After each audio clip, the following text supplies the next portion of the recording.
Andre Ward, good to see you. How you doing? I'm doing good. Happy to be on with you. We finally got it done. So obviously we're talking kind of the weekend after the Canelo fight, right? And people are saying after that fight that Canelo got exposed.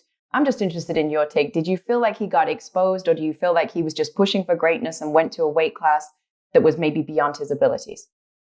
And I think anytime a fighter falls short, there's going to be some exposure, but I don't always look at it like, it's not always, this terrible thing. Like like guys win and they expose themselves. You see certain things like, wow, like before he got that knockout, he was getting exposed for a couple rounds, and I saw some things. So it's just part of the game.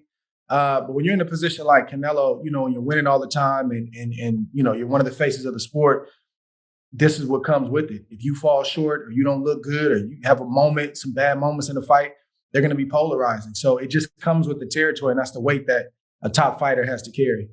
So do you think he should rematch, yes or no? Personally, I would, even if I sort of felt like that. I don't think I would be able to live with myself if I didn't. Personally, that's me.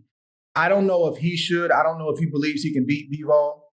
You can tell certain moments in that fight that you could tell he felt helpless. You could just look on his face and tell that like he would do his typical stuff. He'd march forward, try to be the bully, load up on right hands. He tried that, his classic uppercut, and it just, when he did land, it didn't have the effects that it typically has. I don't know if he believes he can beat him, and frankly, I'm not sure he's going to take the rematch. Do you believe he could beat him?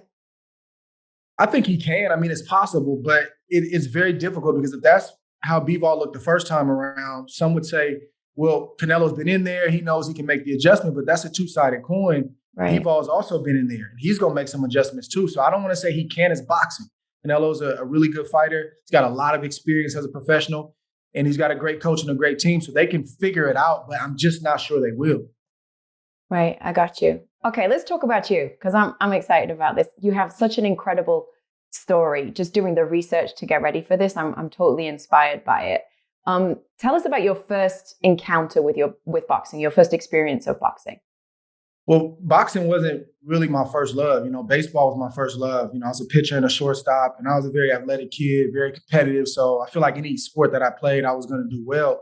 Mm-hmm. But baseball was it. And then all of a sudden, my dad just started telling me these stories about how he boxed. And I'm like, wait, what do you mean box? And he was like, yeah, I boxed. And, I lived in the East Bay, but across the bridge in San Bruno, that's where my dad lived. He boxed in high school. He was like, yeah, I was a heavyweight.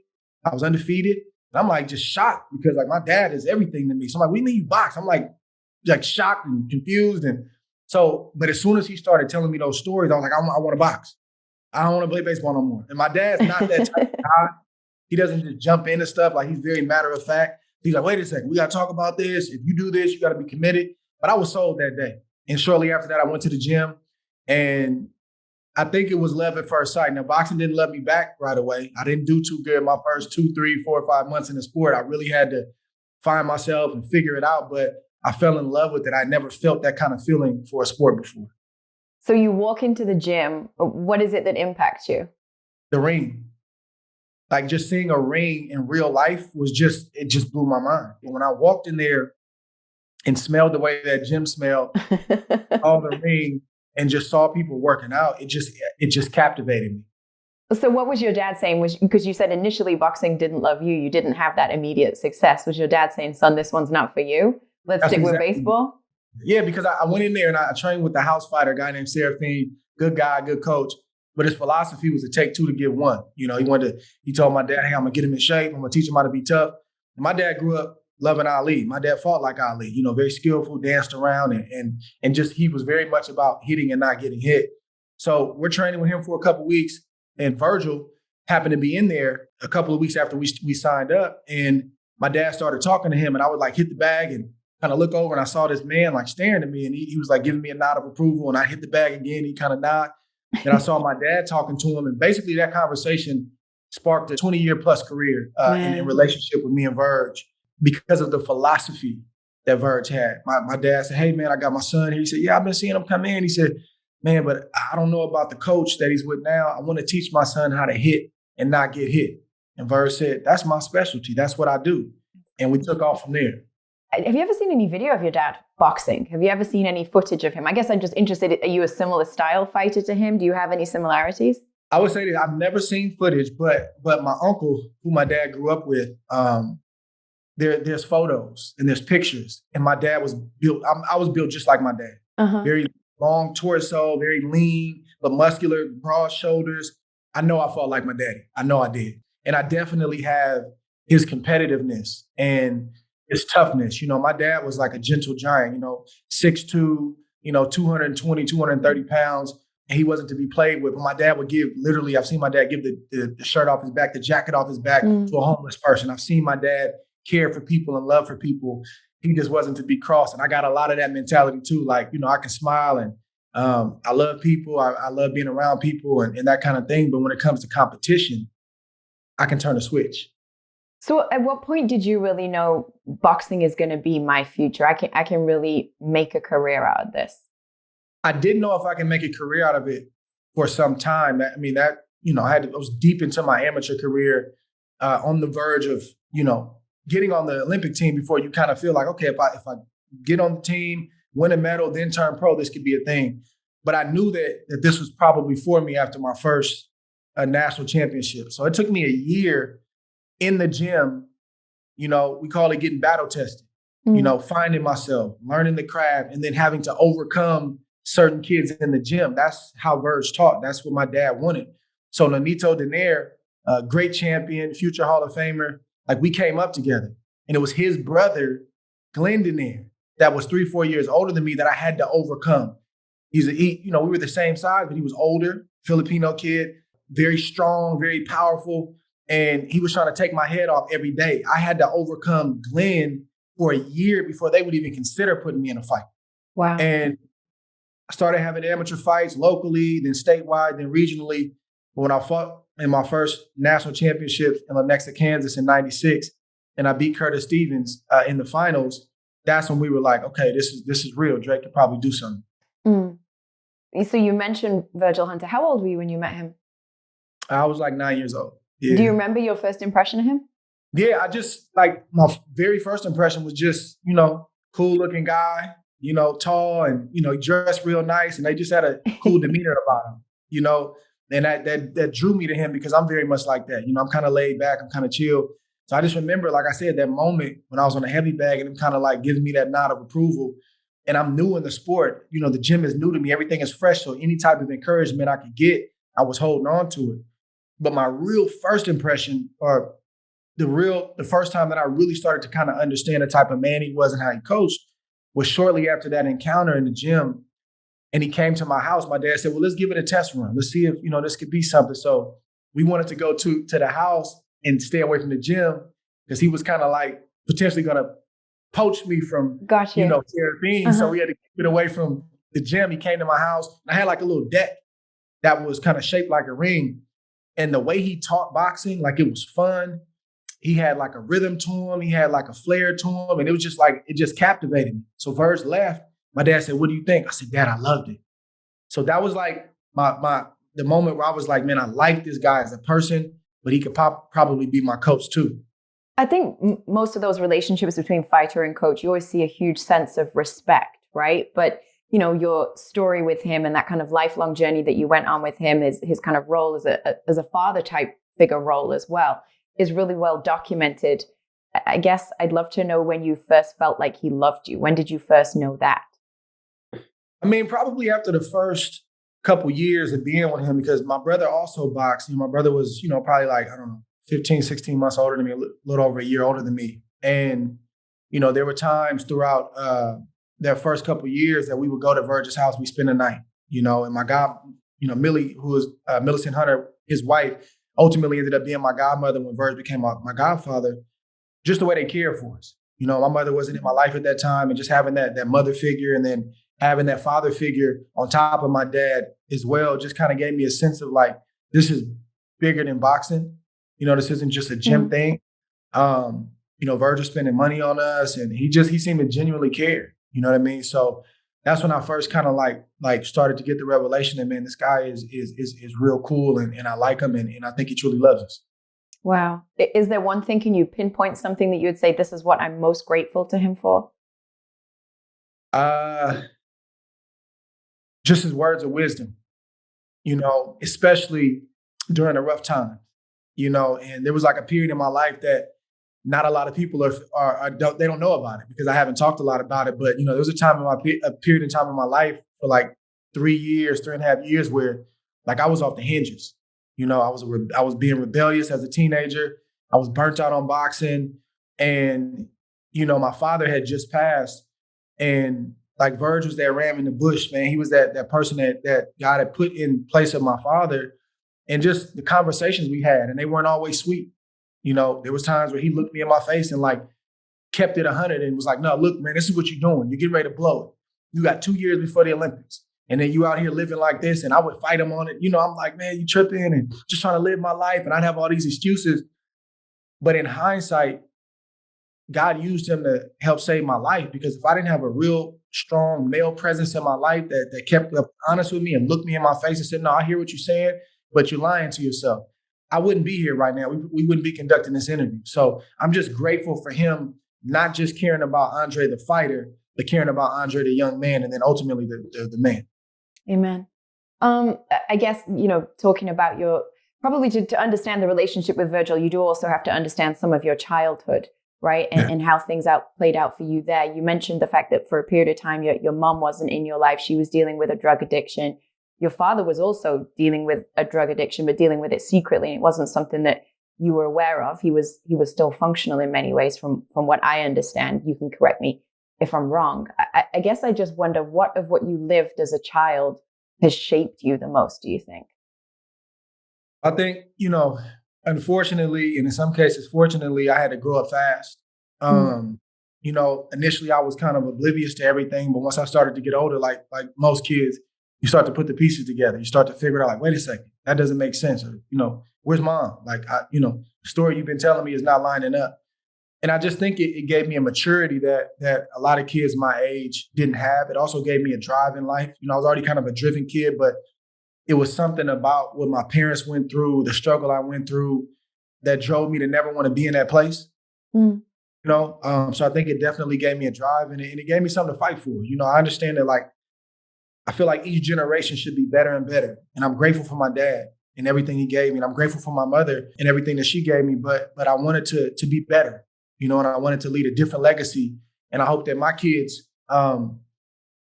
also feel the same way, that they take whatever me and my wife give them and take it to the next level. So it was just character building.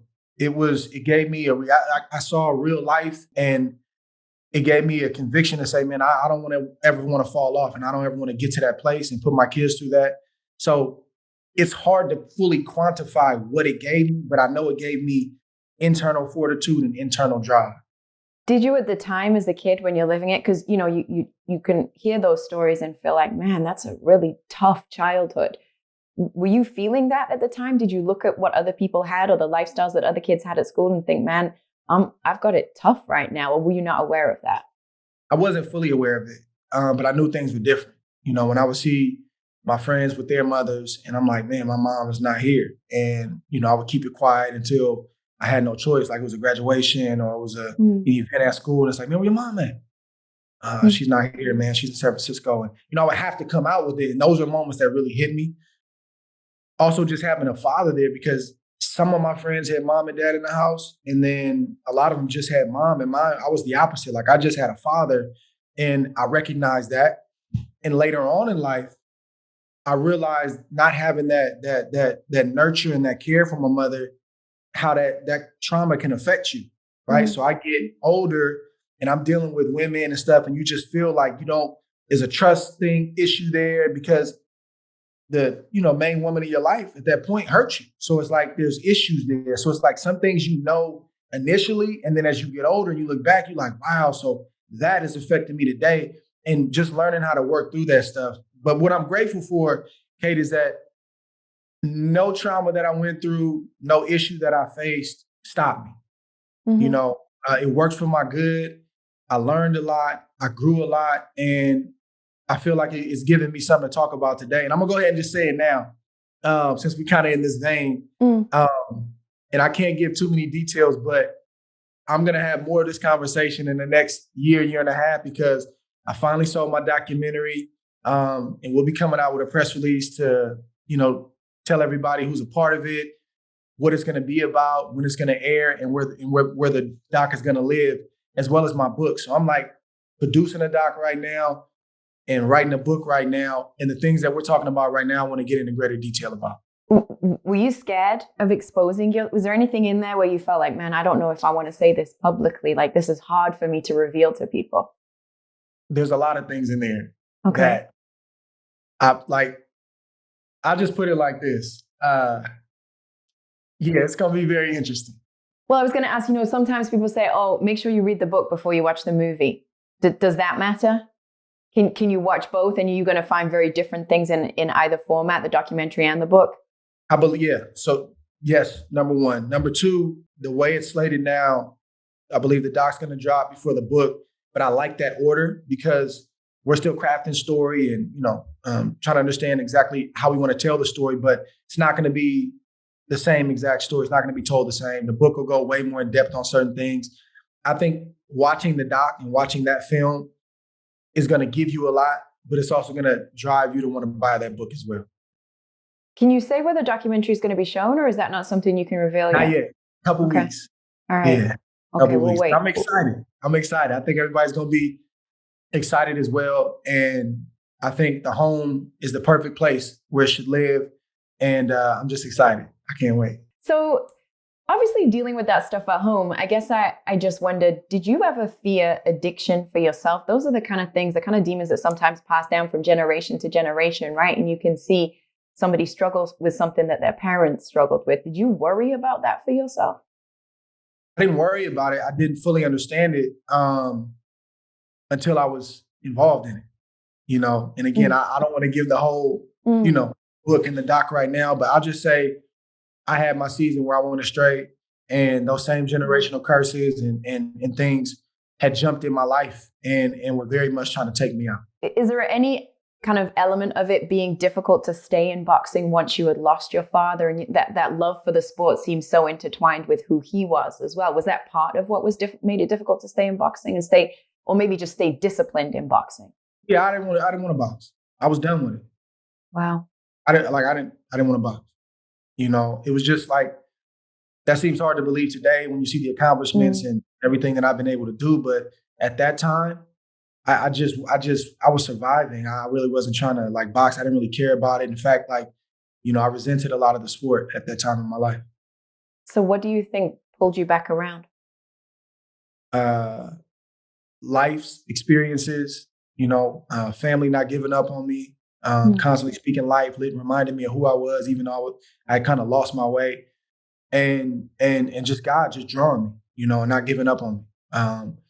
I'm thankful for family. I'm thankful for life lessons, and I'm thankful that I was able to recognize what was happening in those life lessons and was able to turn my course. But it was a very, what's the right way to say it? It wasn't easy.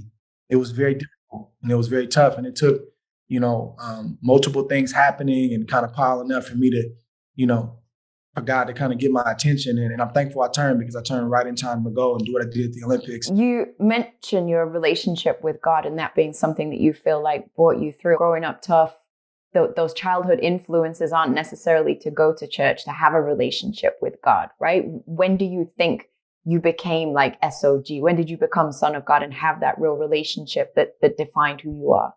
Well, it took some time, and it took me getting through, a lot of what I was going through and realizing how God's hand was in my life, protecting me through my foolishness, my rebellion, and the things that I was doing. But I also had a foundation. I didn't necessarily grow up in the church, but my dad, that was a foundation that was mandatory in our house. And my dad would read the Bible to us, and he gave me my foundation in my faith. And I remember when me and my brother started getting some local buzz from winning tournaments and winning fights, Channel 5 and Channel 4 would come to the middle school and high school and interview us and stuff. He said, you make sure you give God glory. You make sure you give God glory. I remember at that time, I was embarrassed. I was like, man, wow. My brother was like, hey, my name's Jonathan and I'm a Christian. And I'm like, bro, shut up. And I wasn't ready to share that with people. but that foundation was being laid whether I knew it or not. So got the period where you're going astray, you're messing up. That foundation is still there. You go back to what you were taught when you were young, and that's what happened. You know, you talked about the book and the documentary, and you called it almost your ministry. Is part of what you hope to share in there as well your faith and how that's changed you? Or is there still that level of embarrassment and maybe people don't relate to this? No. That's not like, no, that's the embarrassment part. Like I've definitely outgrown that a long time ago. But here's the thing about me, I am not like a browbeater. I'm not a person that's gonna like force anything on anybody. I think that's very counterproductive. I'm not that person. But if you ask me, man, how did you do this? How did you pull this off? And you want me to like give you my story or tell you how I won this fight? Yeah, there's a natural element to it, right? Like I gotta go in there and work. I gotta go to camp. I gotta eat right. I gotta focus. Like faith without works is dead. I'm not like, I just can chill and just God's got me. It's like, no, he's gonna get my work. He's gonna get the work that I put in. So I try to have a balanced perspective between the work part and the faith part, but I'm going to share my story. Like if guys can share what they doing on a Saturday night and we can put it on Front Street in boxing and we praise that and we say that that's entertainment, well, I can share my faith if you ask me a question. So amateur career goes incredibly well. You make it to the Olympics. Was that always the goal, first of all? Were you like, at what age did you start planning this out? This is where I'm going to get to. 2004 Olympics is my goal. How old were you when you set that goal? Very early. Like probably after my first year and a half, maybe 2 years in boxing, it was like a foregone conclusion that, hey, we're going to go qualify. Like we did the math. Okay, man, you're going to 2004. You win a gold medal. You're going to turn pro, man. You're going to be, a multi-divisional champion. You're going to the Hall of Fame. Like that was a thing for us. So you're still, I think, the last American male to win a gold medal at the Olympics. Pretty incredible. It's incredible, yeah, but it's also unfortunate, in a sense, because that shouldn't be the case. I feel like we have a lot of, I know for a fact we have the best talent in the world, and we have probably the most resources. So why do you think that is? It's not just one thing, but one thing that I've seen. And one thing that I know for sure, because I talk to the athletes, I know people on the inside, I think it starts with the leadership. I think that USA Boxing can do and must do a much better job. You can have the talent, you can have the greatest athletes, and you can have the greatest resources. But if you're unable to put the right pieces in place the right way and motivate the athletes, let them know that, hey, man, they're cared for. All you have to do is focus on going to win this medal and do what you got to do. If you can't do that, then we're failing. And someone say, oh, that's a little harsh. Well, all I got to do is look at the results that we've had since 2004. That is a problem. It's never been this least amount of medals in our history predating 2004. I just think that there are things internally, like I'll give you an example, like myself and other alumni we've almost tried to break our way into the system, like pounding on the door. Hey, let us come talk to the athletes. Let us, because we talk to these athletes off to the side all the time. And so we're hearing what's going on. You can sense and feel like the need that they have, right? They need people up there that have already done what they've done, that have walked that road and can tell them, hey, this is what you got to do, man. Look, when you guys get to that, when you're getting ready for the Olympic trials, this is what you got to do, man. You got to keep family back. You got to be able to stay focused, man, because this is your one shot. Hey, if you make the team, you get to the Olympics, hey, man, the pressure is crazy, but this is how you deal with it. I'm not sure that they want that. And I'm not sure if they're threatened by the former athletes. I don't know, but every other successful country, all the Eastern Bloc countries, Cuba, they bring back the former fighters. And they actually hire these guys to be coaches, to be mentors. And we're just asking to go and meet with them on a regular basis to encourage them, to give them real people that have gone through what they're going through, to try to encourage them and help them. And it just doesn't seem like it's needed. So that's one problem amongst many. And it hasn't been working. So that's like my biggest gripe and my biggest issue is I don't think the leadership, I don't think they're doing the right things by these athletes. It doesn't mean that they don't care. It doesn't mean they're not trying to do the right things, but we have to do better and we should do better. So who else do you know of that would be interested in having that kind of a role as a mentor and somebody? I know a lot of alumni that maybe didn't go to like some went to were on the team, some were on the national circuit, but some just were just former amateurs. right? Like there's a ton of people. I don't want to start naming names, but there's a Okay. ton of people, male and female, that would love to do that, but it's not a priority. That was one of the things I was interested in, actually, is what that's like for an athlete at the Olympics. Because obviously you build your relationship with your coach over such a period of years. Then you get to what's the biggest event for you at that period in time. And you don't have necessarily your own coach with you. You're working with an Olympics coach from the US team. How was that for you? It was difficult, but it was also, I was blessed to have a great coaching staff. You know, Bashir Abdullah, the head coach, Al Mitchell, those are like my go-to guys. And I love Bashir because he would call home.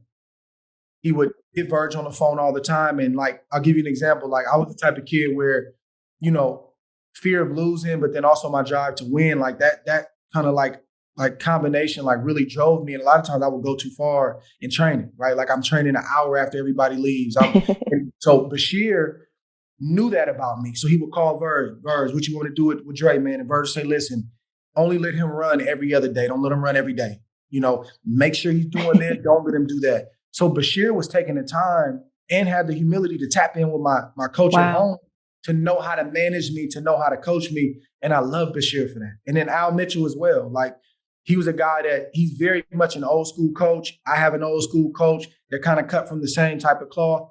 So that was very comforting for me, knowing that I had a guy that was cerebral like that had the knowledge. So the right pieces were put in place, even though it was a tough situation, not having my head coach there. Praise God. What's the value of that Olympic gold to you if you compare that to world championship belts that you've won? Olympic gold versus world champion, which means more to you? I think the gold medal will always take preeminence because it wasn't a business at that time. You know, it was just about the love of it. You know, it was the love of the sport, and it was about representing my country. And at that time, we had just gone to war. We weren't well liked. We got booed every time we walked in the arena. Wow. And it was a different sense of pride. You know, it was a sense of pride in general, but especially at that time because of what was going on. And again, it was just the purity of it. It wasn't about business. It didn't have the dirtiness of the boxing game. It was pure. And no matter what I did in my professional career, even if I turned out to be a bust, I was going to be in the history books with the likes of, you know, Roy Jones, Cassius Clay at that time. I can go on and on about the greats that had went through that system and that medal. That was locked in stone. So that's always going to take preeminence in my heart. To reach that kind of pinnacle of the sport, greatest moment, standing at the top of the Olympics podium, getting the gold medal, to reach that moment and not have your father there with you who had passed away previously, do you have a greater sadness in boxing than that? Greater sadness? Yeah. Yeah, I think that's definitely something that I've had to process, you know, and I've had to like work through, you know, even throughout my professional career, because I just know like he started me out in this game and, you know, he had a vision on how he wanted it to go. And even though it was a little shaky early on, you know, he wasn't a believer at first. He became my biggest fan and my biggest supporter. And for him to see like the fruit of all the hard work and for him to see me take it to the next level and, hey, he was just an amateur 15-0 and I go on to be a Hall of Famer. Like I would struggle because, especially in my big moments, like, man, on the eve of fighting Kessler, like I'm talking to my uncle. And he's like, man, your dad would be proud. And like those moments are hitting me like, man, what would my dad be doing right now on the eve of my first world championship or the finals in the, you know, the Super Six or me fighting Chad Dawson. Like, so I have these moments that hit real hard, but it's also a driving force. Like, Dad, I gotta make sure the family name is good. I gotta make sure the war name is good. And I know you're with me. I know you're looking down on me and I want to make you proud. So it can be sad at times, but a great driving force at other times. Yeah. And you mentioned the Super Six. So after 2004 Olympics, after winning the gold, you then turn pro, you start racking up those wins, and then comes the Super Six, which was a pretty high profile tournament. And I feel like really shone a spotlight on you. I was wondering whether when you went into that, did you go into that tournament really feeling like I'm going to win this tournament? A lot of other big names in it, the other top guys at super middleweight. And if you did, who were you expecting to meet in the final? Yeah, I didn't really know who I was going to meet, number one. And number two, definitely felt like we were going to win the tournament. That's just how, like, if you know, like, my team, and really my team, at that point was just me and Verge, like winning, like, was like, it was a foregone conclusion, and not in a cocky way, like where it's like, oh, we don't have to train, but like we didn't get involved in anything that we didn't feel like we were going to win at.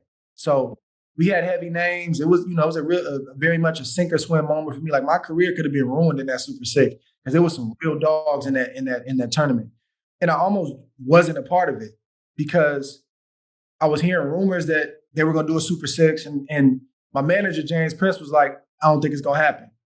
I'm like, really? I'm reading some stuff online, and he's like, I don't think it's going to happen. Go on vacation. Went on vacation. Then all of a sudden, stuff started moving real fast. He was like, I think it's going to happen. I'm like, man, I'm in Mexico. Like, look, we need to get back. And I missed the initial kickoff press conference in New York. The second one was going to be in Germany. I had to take a red eye to Germany.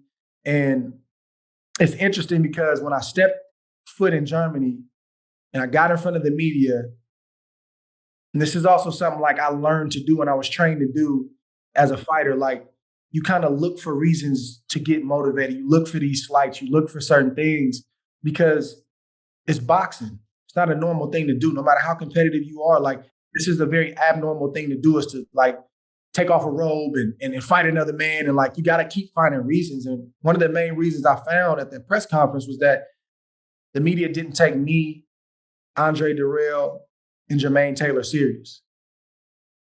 Everything was about Arthur Abraham, who was a champion, undefeated at that time.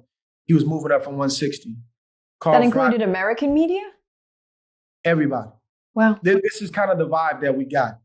These guys are the priority, and the winners coming out of this bunch right here, and the Americans are going to make it interesting. Mm-hmm. And I took that slight personal. And I remember calling Virg and saying, man, Virg, they're not taking me serious. Like, they think this is a joke. And he said, that's all right, baby. Go ahead and take care of that. Get back home and we're going to get to work. So we felt like we were going to win. But in hindsight, very dangerous tournament. Very dangerous tournament. Like I said before, sink or swim. And things could have went awry very quickly because it's just so many great fighters, and that had never been done before. The closest thing to that was probably the tournament that William Joppy, Bernard Hopkins, Felix Trinidad were in, the 4-man tournament. But that was win one, move on to the final. Nothing had been done like that up to that point, and I'm not sure if something like that will ever be done after. Yeah, I mean, I think as boxing fans, as a format, we would all love to see repeated again and again. Was it? Yeah, for real, right? Is there anybody that you were kind of surprised by them getting as far as they did, or was surprised that they got knocked out when they did? I'll just say I was disappointed the way that Dirrell went out. He got hit with that cheap shot from Arthur Abraham, and there was a lot of talk about me and him fighting, and it was kind of like bittersweet because we came up together since we were knee high. We're kids, 10, 11, 12 years old, and we were on a collision course. And it's interesting because like Virg and Bumper, who is, Dirrell's grandfather and the man that trained him, they were off to the side, like plotting on ways to like not let the fight happen. Like, man, they're not going to fight. Our boys aren't going to fight. We got to figure this out. Me, on the other hand, I'm like, man, Dre is my boy, but like, we beat Arthur Abraham, it's on. Like, and then what happened. At Joe Louis Arena in Detroit, he got hit with that shot and just everything went awry for him, and he wasn't able to continue. So that was very disappointing. Jermaine Taylor was slipping, but I didn't expect him to go out the way that he did. We didn't know much about Carl Froch. I just knew he seemed to be like a decent fighter. He was kind of crude, but he was tough. So I can't say that anybody really surprised me, but it was just interesting the way some guys would go out versus other guys. So you win that tournament, and I feel like that really puts you kind of bang in the middle of the spotlight of the boxing media. But it's pretty soon after that you end up being forced to take this time away from the sport. And it's something that people always will talk about when they reflect on your careers, the couple of years that you lost kind of in your prime, in large part due to this legal issue that you had with your then promoter, who was Dan Goosen, and you were trying to find your way legally out of that contract. I assume because you felt like professionally and financially you weren't being done right by. I guess I just wonder, it feels like by the media, you were portrayed as the villain in all of that. You were the bad guy. How did you feel about the way the boxing media treated you? And has that affected your relationship with boxing media since? I would say yes. I didn't understand the headlines. Like I understood them, but I didn't understand like why they were writing what they were writing. Like I remember, one writer, I won't say his name right now, but I remember reading a tweet from him where he's like, Ward would rather fight in the courtroom than the ring. And like sort of like mocking me. And I remember just thinking like, bro, do you understand like what I'm doing right now? Like, do you understand that like no money's coming in, but money's going out? Do you understand how uncomfortable it is and how tough it is to do what I'm doing right now? I didn't fully understand it, Kate. But one thing it did give me was just that it kept me sober mentally toward the sport. And it just let me know how fickle things can be. And no matter how much you're fighting for right, like people are going to take the opinion, they're going to take a stance. And that's just the reality of the nature of the business. That's the best thing I can say. I came out of that. I had some scars, but I was better off for it. And, I was a lot wiser. I was a lot sharper. And it's funny because it's like boxing media, my worst critic will say, oh, he's guarded. It's like, if you follow the sport, Penny, like I have a lot of reason to be guarded. There are a lot of reason. And you can't knock me for learning the game. I just learned how everything worked. But I also had to fight against not becoming jaded, right? Not becoming bitter. Like I had to go through a process to find balance where I'm not getting too high with the people saying I'm the greatest thing in the world and he's an all-time great. I can't get too far there, but I can't get too low when I'm reading some of these articles that I don't agree with. So what about that? Because you mentioned the time where, money's going out because you're pursuing all these legal battles. Money's not coming in because you're not fighting because you can't because of the legal battles. Were you depressed during that time? Because that you were unsuccessful with numerous cases. It must have at some point felt like this is all going to go away. Yeah. Were you depressed, do you think? I had some tough days, for sure. It's very quiet. The phone doesn't ring when you're injured or you're going through a situation like that because you're not making anybody any money. You're not, the commodity is not producing right now. So it's very quiet and some very, very, very tough moments. And I remember calling my pastor one night and like, man, you think I'm done? You think this is it? And I meant every word. Like I was dead serious. And he laughed. He was like, man, come on, Dre. He said, man, God still got to get more glory out of your life, man. This ain't over.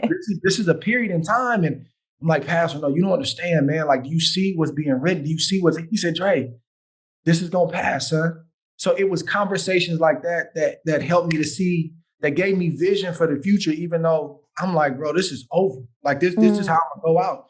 And I'm going to tell you this, Kate, I was very much willing to go out like that because I'm a very principled individual. Wow. And if I'm going to go out, I'm going to go out on my terms, not someone else's. And I was resolute about that. But I thank God that it didn't end right there. And I'm thankful for what I went through because it was necessary. It was necessary. Like Bernard Hopkins went through the stuff he went through. And I studied Bernard, and Bernard Hopkins' situation helped me, even what Ali went through. Like it wasn't on that level, different situation, but seeing the conviction that he had and in the midst of everything that he faced, and he faced a lot more than me, I drew strength from that. I studied that. So I hope that there's a young fighter, unfortunately, if he's in the same situation or a similar situation, he can pull from my story and gain some wisdom and gain some strength from it as well. I'm sure, right? Because we've already seen that repeated with Canelo and Oscar de la Hoya or Mikey Garcia in Top Rank. So I'm sure that's the case. Did you find forgiveness for that period of time hard? Because it must have felt like a big period of your career was taken away from you. Did it take you some time to get to that point where you felt forgiveness? The forgiveness piece is really big because that goes back to the faith part, right? Like naturally speaking, it's like, oh, you're blowing it. You lost 2 years of your prime. And it's all negative. I think it was really like a year and a half. Everybody kept saying 2 years. So it felt like 2 years, So it looks bad. But like on God's time, he's like, no, I'm like, you say you're a believer and you're telling people this. Well, there's going to be times where you have to live it.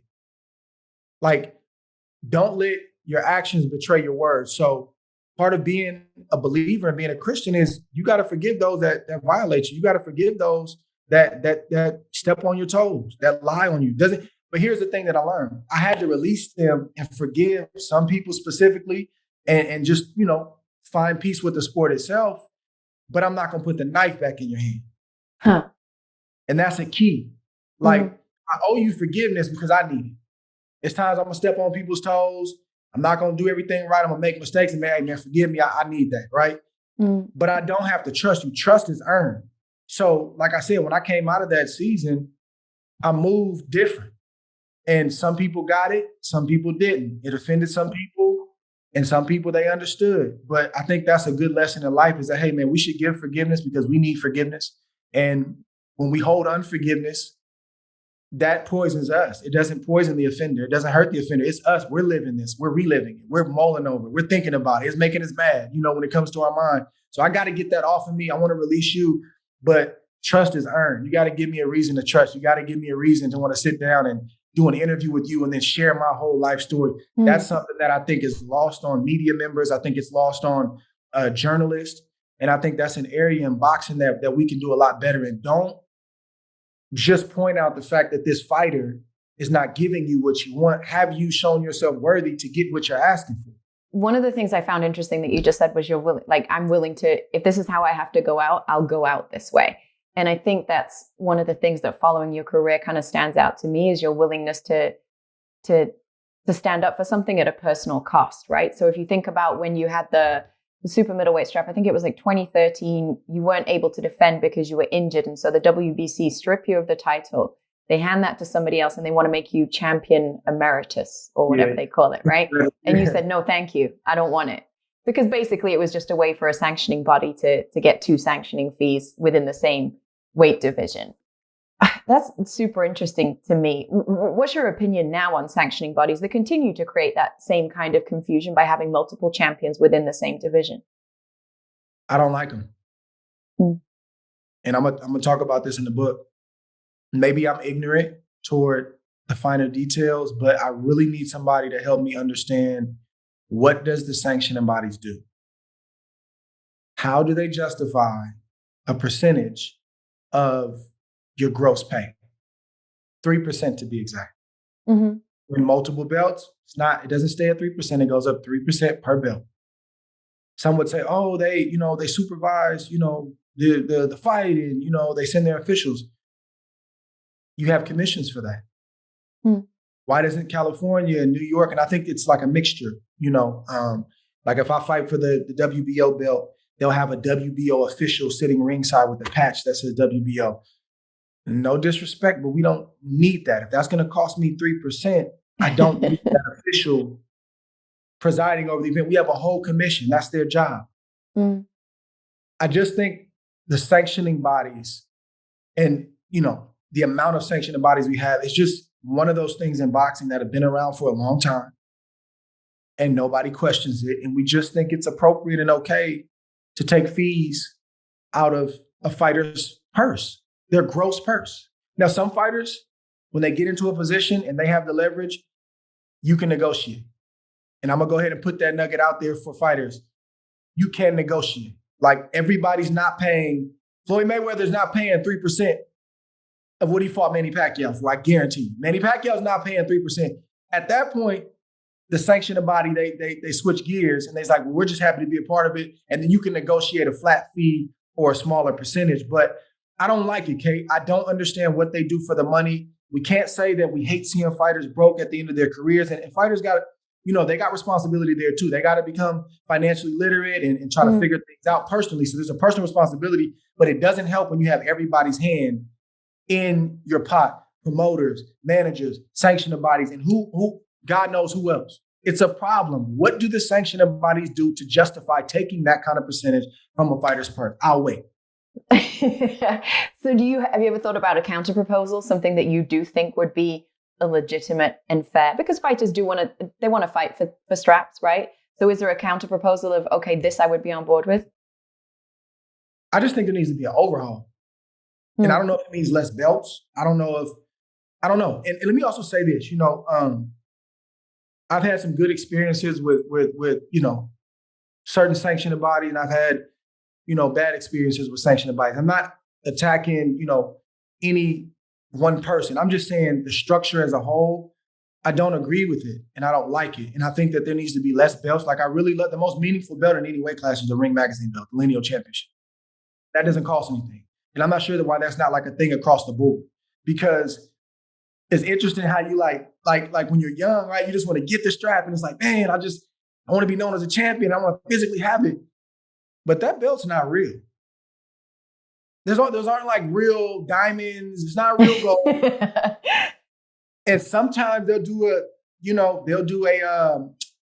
a big press conference, or they'll present you the belt officially in an official way. But oftentimes you get a box at your front door. That belt is wrapped in bubble wrap, and it just gets dropped off.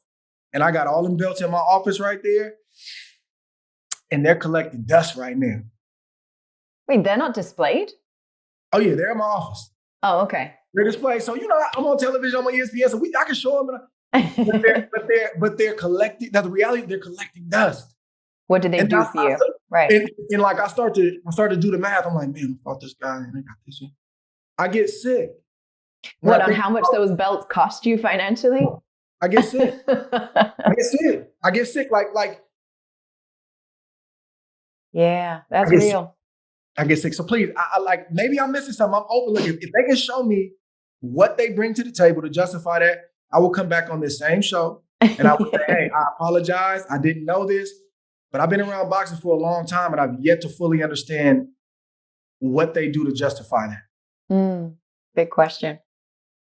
One of the things I was wondering was, because obviously after that timeout, right, where you have the issues with the promotional issues, you have the injury that causes you to take that time out and sacrifice the belt. Do you come back at light heavyweight? Was that because you felt forced to come back at light heavyweight? You've had a year and a half out and you feel like, making 168 is difficult now? Or was that always part of the plan? To be a great, I want to be at multiple divisions.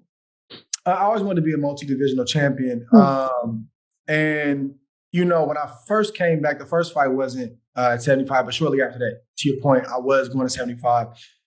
Was I forced? I wasn't forced, but, I'll just say this. It wasn't a lot of options at 168. There wasn't a lot of options at 168. And I probably went up a little bit quicker than I had planned on going up. So I'll just put it like that. I was a little bit faster than what I anticipated. Okay. So, I mean, it's within a couple of fights, I think, of moving up to 175, maybe 2-3 fights that you then become world champion. And then you go on to fight Kovalev, who you had always said that you were going to go up to 175 and fight the very best. He was undefeated at the time, probably considered the biggest puncher in the game. And you have these 2 fights with him. The first fight, you win by decision. He says it's controversial. He says that it's, the hometown fighter was favored by the judges. So you rematch, you win that one, you win it by TKO. And people, boxing fans and media still kind of cry controversy over that. You go out there, you beat an unbeaten fighter, the biggest puncher in the game. And it feels like that moment didn't get celebrated by boxing. When you went home after those wins, how did you feel? I think they did get celebrated. I really, I think that it doesn't mean there wasn't antagonists and people, having commentary, but I think sometimes the negative gets too much credit, louder than the rest, right? Yeah. Very much. And it's funny to me when people say, everybody thought you lost, or everybody, who's everybody? Your timeline? Like, who is everybody? Like, explain that to me. But the Kovalev thing, there was no way I was going to 175. And I'm just not wired like that. Like, okay, you the bad dude in the neighborhood. I'm going to knock on your door at some point in time. And there was pressure on me to take the fight right away. But I'm smarter than that, and I knew that we needed a couple fights. I'm like, look, I'll take the fight, but we're going to do it like this. I need 2 tune-ups. I need to get active. I need to get adjusted to the weight, because people don't realize that too. They think you just go up to a weight class and that's it. Sometimes you got to get adjusted. You got to settle into the weight class and understand how to move, with that extra weight, and just, how to take bigger punches and deal with bigger guys. So that was that. As far as the first fight, and I'm not going to get too deep into it, but, I was dealing with a lot physically going into that fight. And I'm going to detail a lot of that stuff in the book and in the doc. So that was number one. Everything that was said about Kovalev was true. He was that guy. He wasn't just feared, because some guys are feared and it's not warranted. The fear factor for him was real, because he wasn't just a big puncher, but he could box. And he knew how to set up shots. And I'd never seen anybody have Bernard Hopkins moving away from punches the way that he was. Like, that hurt my heart. Bernard's one of my big three that I grew up watching and that I learned so much from and patterned myself after. But to see him like that and like sort of looking old and trying to get away from punches, I was like, this dude can crack. During the fight, you know, I felt like I did what champions are praised to do, right? Like, I went up, I started slow, I was tight the first couple rounds, it's a big moment, and then I got hit with a shot, looked up, I'm on the canvas, but I responded the way that a champion is supposed to respond. And before the decision was announced, like I knew I had already won. People don't realize that, like, when you're waiting for a decision, like, there's eyes that have already seen the scorecards. So, snap. No, I didn't realize that. I already knew. So it's funny, like, when people see my face at the end, it's like, see, he didn't believe he really won. It's like, can I be happy that I just beat Sergey Kovalev and got a majority of the belts at light heavyweight? See, he knew he lost. The fight was close, Kate, and it could have gone either way. That's a fact. And if it would have gone Kovalev's way, there's nothing I could have said about it. There's nothing I could have said about it. And I think people lose credibility sometimes when they say that Kovalev was robbed. Like, you know boxing, and you know that it's a close fight like that. There's too many swing rounds for you to have a polarizing opinion and say, they robbed him. No, I got off the canvas, I wore him down, and I fought my way back into the fight. And really, what got me the nod was the 12th round where I rallied and closed like a champion is supposed to close. After the fight, there was a lot of love, but it was a great opportunity for my critics. It was a great opportunity for people who don't really know me as a fighter that just happened to watch the fight to say, oh, you got robbed, you got a gift, you got this, you got, you know, they cheated. That put a bad taste in my mouth because, like, I expected some of it, but I'm just thinking, like, man, it's always something. Always something. Like first you guys said that I wasn't going to go up. Then I went up and I was reading headlines. I won't say his name, but it's a writer out there who had a headline that said, for all Andre's done and for all his hard work, it's only gotten him a date with a monster. And I beat the monster. I got up off the canvas. I did what great champions do. I responded well. And you guys still won't give it up. And again, it was just another sobering moment. And it was something that told me, this is why you don't fall in love with this game. And this is why you don't put all your eggs in this basket, because they could be with you today and then tomorrow they're against you. And again, it was just another confirmation that, man, love boxing to a point, but don't fall in love with it because this ride is almost over. So I knew it was almost over after that fight. I knew I didn't have much longer in the sport. Then after the rematch, you did make that decision to retire. And I think it totally took everybody by surprise because you've just been made pound for pound king. You're the very top, right? And everybody thinks that's when you want to sustain and that's when you want to stay there. And you decided to retire. People have many times asked you or kind of alluded to the fact that they think you should come back out of retirement or that you will come back out of retirement. Have you ever been tempted? Oh, yeah. I've been tempted the last 5 years. Okay, what's tempted you the most? Is there a fight that has tempted you the most? It's not a fight in particular. It's just that I'm a fighter. I have a drive in me, and that drive doesn't retire when you retire. Like that will to want to be great and to be the best, that doesn't just go away. What I had to learn was that, and this is the hard part for retired athletes and just people, even individuals that are business people and they've been doing something for 20, 30 years. Remain who you are, but your focus has to shift. So I'm no longer going to training camps, and that's no longer, my motivation is no longer fighting and beating other top fighters and being great there. I'm trying to be great in another space. Like I people don't know this, but like me and my wife are youth pastors at my church. I'm a licensed minister in my church. That's a motivation for me, is to live out my calling that way. I'm creating great content. I feel like I have a gift to storytell. I'm starting with myself, but then I also want to branch out and tell other stories. I want to be great in that space. In business, right? I know the statistics that say 4.5 years, 5 years after retirement, athletes go broke.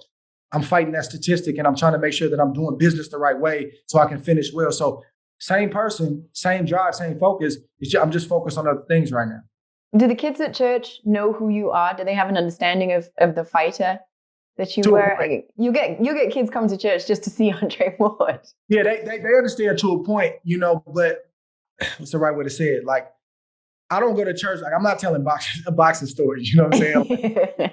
I'm not, but I will use my experiences though as a testimony and just to try to relate to them. And so I think it's a good balance. Like, they know me as Minister Andre, but they also know that, man, he played sports or something. I heard he boxed or something, but they don't fully understand exactly That's what I dope, Minister Andre. I like it. Yeah.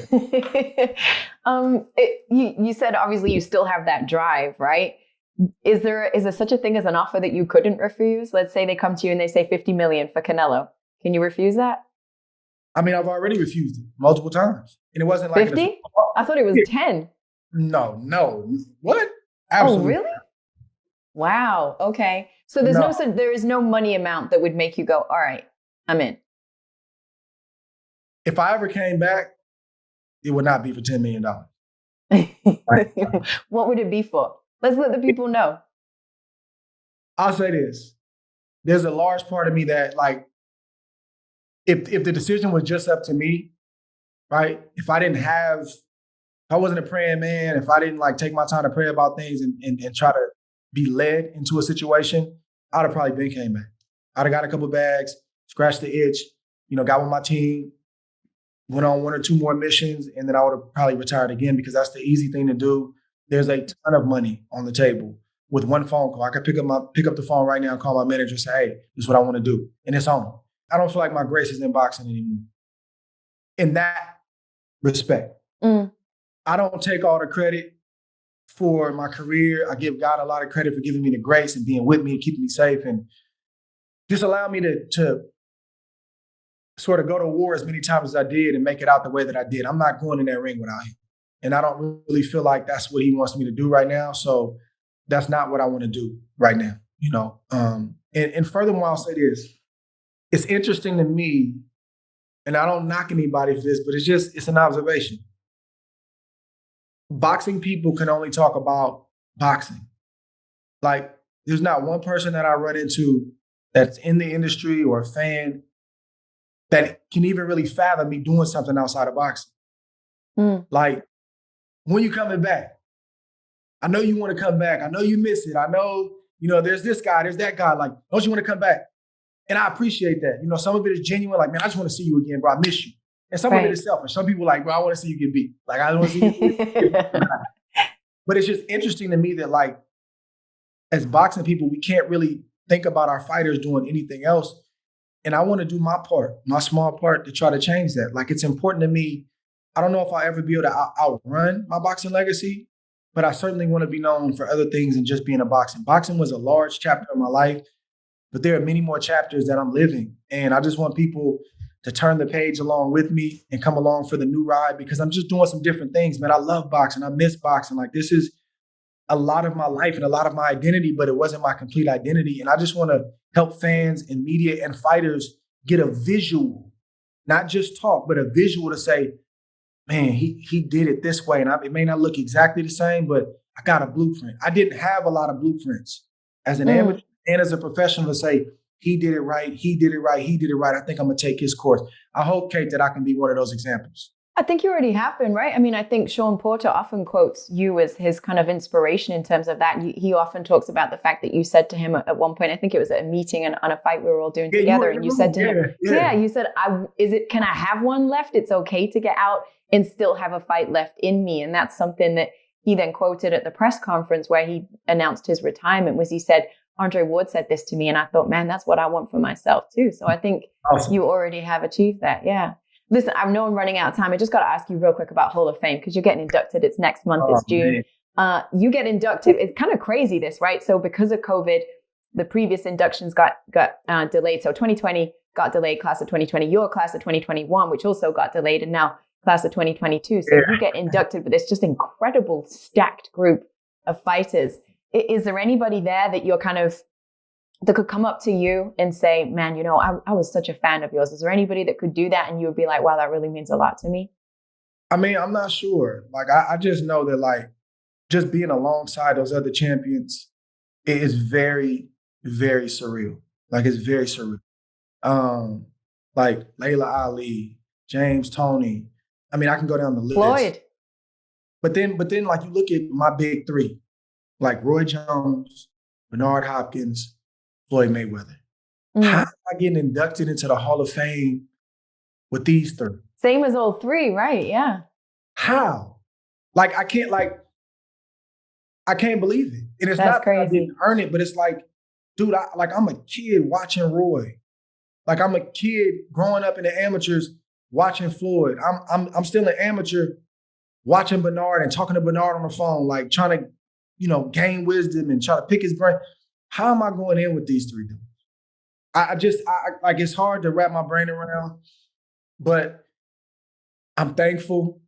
And like I'm the baby in the class. Out of all three classes, like I'm the youngest, and I'm still trying to figure out if this is accurate or not. But I think I may be once I'm inducted the second youngest Hall of Fame member next to Wilfred Benitez. I think. Wow. That's fully accurate, but I've been doing some research and trying to figure that out.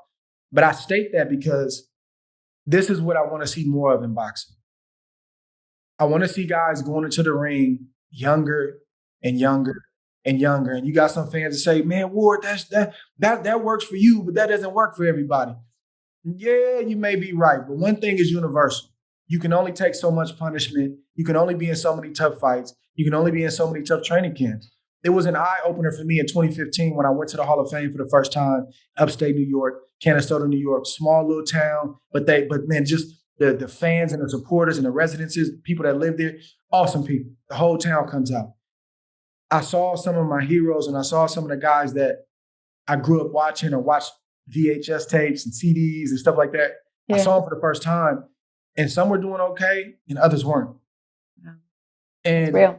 I never wanted to be wheeled into the Hall of Fame. I don't want to have a caretaker going into the Hall of Fame. I don't want to limp in there. I wanted to walk in there. And I want a lot of other fighters to walk in there too. You're a broadcaster, a very polished broadcaster as well. You seem really comfortable with media and speaking publicly, which is something that people always assume about me, right? Because of TV, where people think that you enjoy speaking publicly. I hate giving a speech when it's actual, like real people in the room rather than a TV camera. How will that moment be for you? Are you comfortable in that kind of environment? I've learned to be. Like, I'm a very, like, by nature, I'm a shy person, and people are like, dude, that makes no sense. Like, you've been doing this since you've been a kid.